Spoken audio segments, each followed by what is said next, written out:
Rp8.091.000 ya.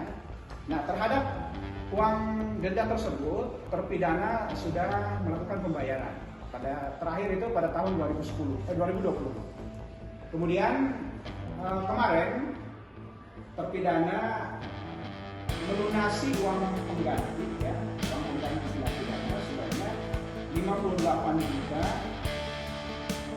53 juta maaf, karena yang 5 juta sudah dibayar ya.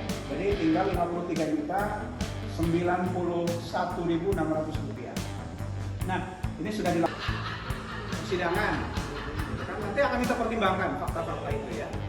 Tapi kami sampaikan bahwa apa yang dilakukan oleh kejaksaan terbuka untuk dievaluasi. Misalnya ada ketidakpuasan karena si A, si B, si C tidak dijadikan tersangka. Silakan sampaikan keberatan itu apabila teman-teman memiliki fakta bahwa mereka merupakan orang-orang yang harus atau paling bertanggung jawab. Jadi perkara ini adalah SPPD fiktif di Sekretariat Daerah Kabupaten Buru Selatan yang disidangkan ke tahun 2018. Kemudian telah ada putusan dari Pengadilan Tipikor pada Pengadilan Negeri Ambon, di mana terdakwanya adalah Hatijah Atamimi alias Ija.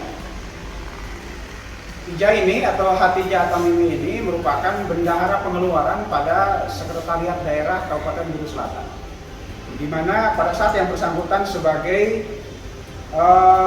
bendahara pengeluaran pada Sekretariat Daerah Kabupaten Buru Selatan melakukan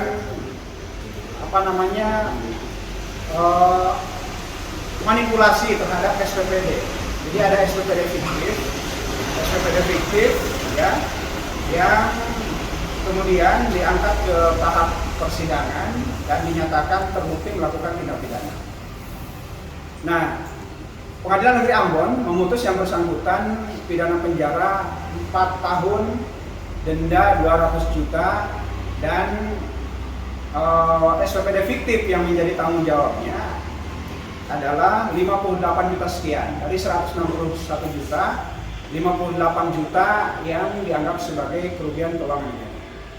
Terima kasih sudah nonton. Jangan lupa like, subscribe, dan share ya.